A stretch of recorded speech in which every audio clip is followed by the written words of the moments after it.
Hello, my name is Doug Dedman. I'm the president and principal of DBM Systems. At DBM, we're all about helping companies unlock the value of sales and operations planning. In this video, I'm going to start digging into the details of making S&OP work. This video series that we're working through, which is really about the three key elements of making S&OP work: process, family structure, and data. So today, what I'm going to look at is really the second of these three key elements of making S&OP work, which is how do you set up your S&OP families? Should my S&OP families be set up as market-based or constraint-based? This is a question that I often get asked, and the answer always is S&OP families should be constraint-based, but with the ability to segment demand by demand streams. This goes against how you've always considered your S&OP families. I urge you to keep watching. Let me just start with a little bit of an S&OP background. S&OP is a process that provides management the ability to strategically direct its business and achieve a competitive advantage on a continuous basis. The S&OP process is performed monthly at the family level and brings together all the functional and strategic plans. The process reconciles supply and demand and new product plans. S&OP is at the heart of the planning process. The monthly S&OP process is at the inflection point between strategy and execution, which means you are establishing and monitoring short-term objectives while setting and tracking your longer-term objectives. At the same time, you're establishing a plan that crosses functional silos in an organization: sales, operations, finance, and engineering, that they don't always speak a common language. So getting the right view of your S&OP families is arguably the most important structural starting point for S&OP. To get a complete view of the business, you're balancing the different viewpoints or the perspectives of the stakeholders, which would be the sales or customer viewpoint. It might be the product use or the type, while the manufacturing may view products by production line or facility. Accounting may look at products on a cost basis or by margin. Finding a common language isn't always easy. The right S&OP families at the right level of granularity support efficiency of reporting and should drive accountability in your organization for actions and results. You only have 1 or 2 hours each month to cover the entire business with your executives, so you need to make it count. If it's too detailed, you won't get them involved. If it's not detailed enough, you won't uncover the issues. Remember, S&OP sets the operating parameters within which you execute. It's not the execution process itself.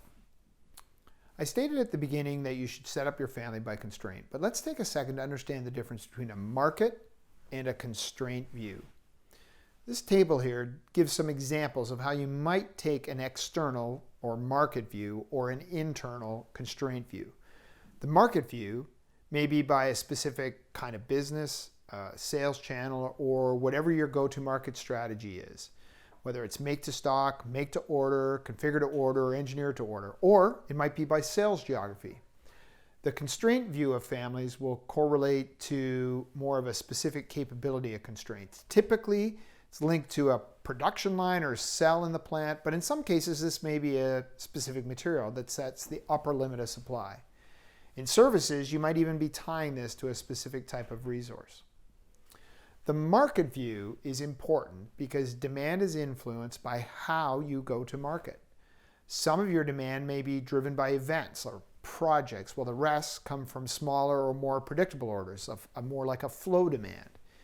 You may run promotions via a specific channel that will drive demand events, and you might have a different channel strategy in different geographies that requires tracking of channel inventory. Your strategy may involve different lead times for standard versus make-to-order products. All of these things require segmentation by market. One of the first places I start is typically by looking and segmenting by abnormal or project demand from that normal or flow demand. If you're interested in this in more detail, you can follow the link below to read that. Ultimately, you need to be able to segment your demand in order to achieve three objectives. First, improve demand planning.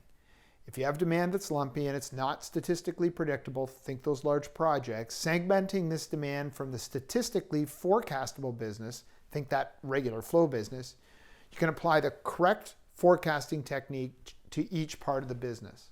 As part of the feedback mechanism of S&OP, you'll not only forecast this demand, but also receive feedback by measuring the actual bookings and shipments against the forecast. Where are your biggest misses? How can this be improved? So the second thing is to drive specific go-to-market strategy and track results.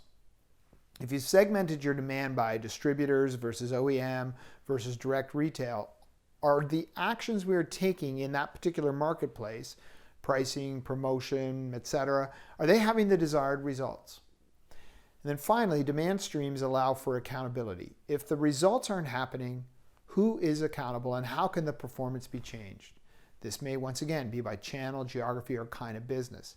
Setting and tracking the plans at the demand stream level will support this.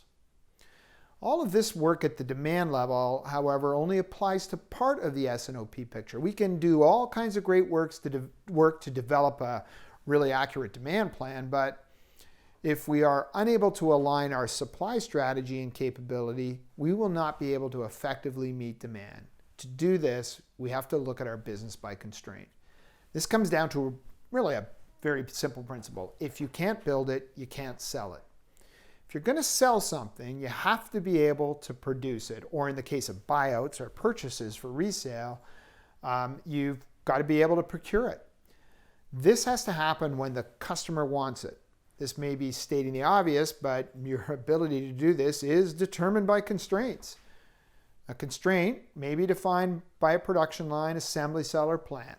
The constraint also may be material-based, machine throughput or labor. In the case of buyouts, it may be considering the capability of a specific supplier. Changing your supply level or capability typically means changing your constraints. Determining whether this is necessary requires aggregating the demand plan and viewing it in the aggregate by the constraint. There are several options to change your supply capability if you are constrained. And typically these options that can be executed, if they can be executed on a short lead time, are only sustainable over a short term, while options that are more sustainable often require a long lead time to address. So imagine if you have a demand increase for a short period of time or with very little warning, you can often cover this with overtime, some buffer capacity, or material buffers. But in most cases, you'll only be able to do it for a limited amount of time, as this often causes stress on your people, on your machines, or your supply chain. However, if you have more warning or lead time for demand shifts, you can address this through hiring or finding secondary supply sources. Lead time to execute these actions are often 3 to 6 months to fully execute. Well, once you factor in training or supplier certification, in some cases this might even be longer. Knowing the elasticity of your supply, how quickly it can change and by how much, is an important input into the process. Demand shifts that require capital investments, such as adding a production line, they're usually even a longer lead time, 6 months or more. Communicating the need for these decisions should be one of the objectives of S&OP. Viewing your family plan by constraints will give clarity to these decisions.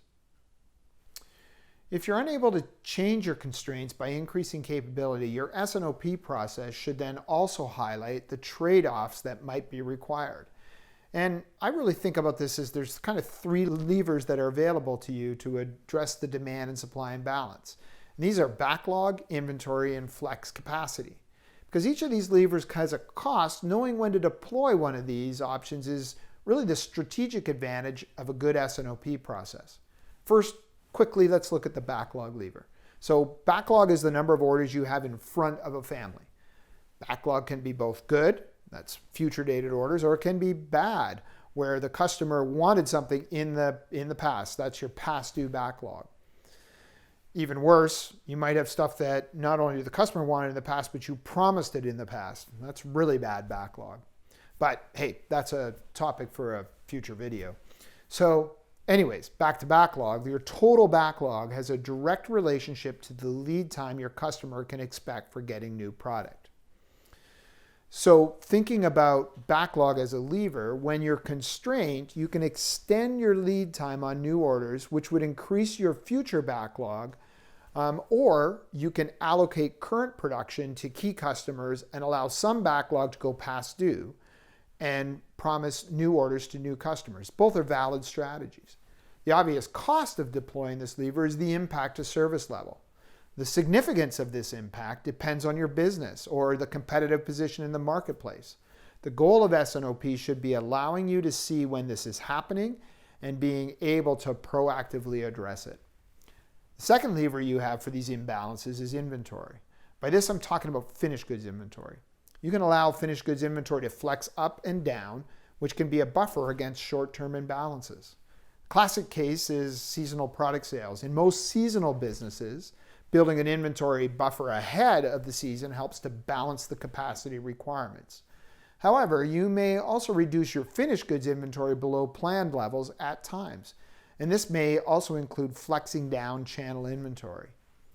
The cost of using this inventory lever or buffer is really carrying cost, could be capital costs, and potentially service levels. The other lever you have at your disposal is upside flex capacity.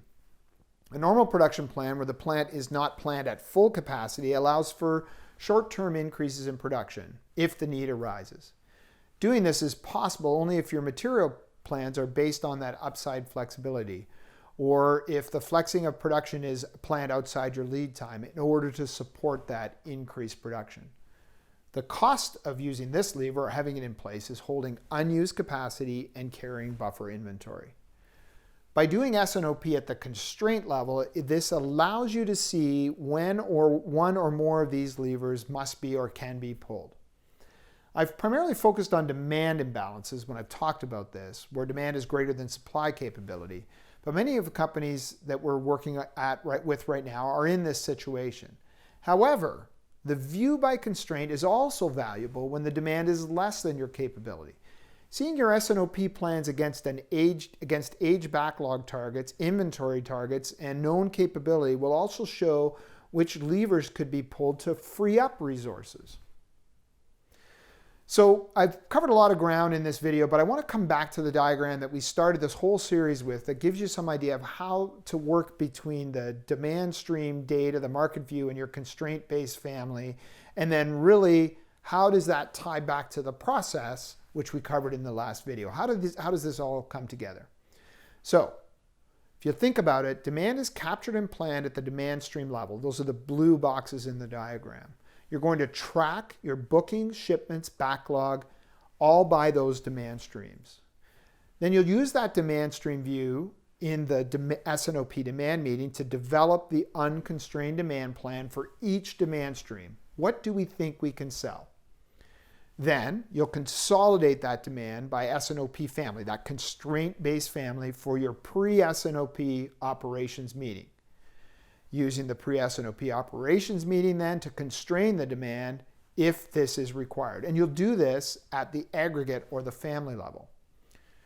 You can look at the overall shipping plan, the age backlog, capability, and inventory targets, and develop what that supply plan is.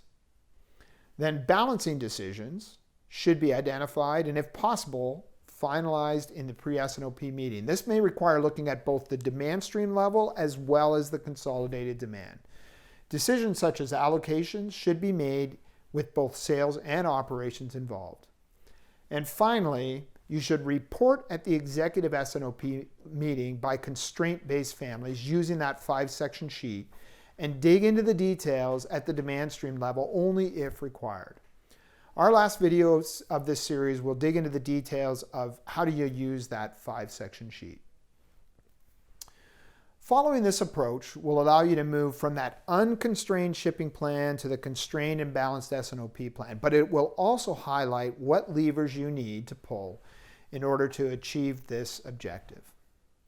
Well, that wraps up what I wanted to cover in this video. If you enjoyed it and you found it helpful, give it a thumbs up. You can subscribe to our channel to be notified when our next video is available and to stay up to date with our bi-weekly S&OP how-to videos.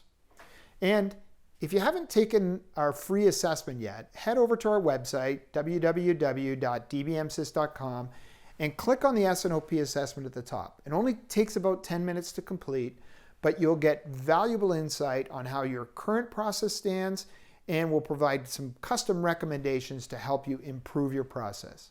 Click on the link in the description. Thanks for watching, and we'll see you in the next video. Thanks for watching today's video. Subscribe to our channel for more on implementing S&OP. You can learn more about how DBM can take your process to the next level by visiting our website, www.dbmsys.com. Thank you and take care.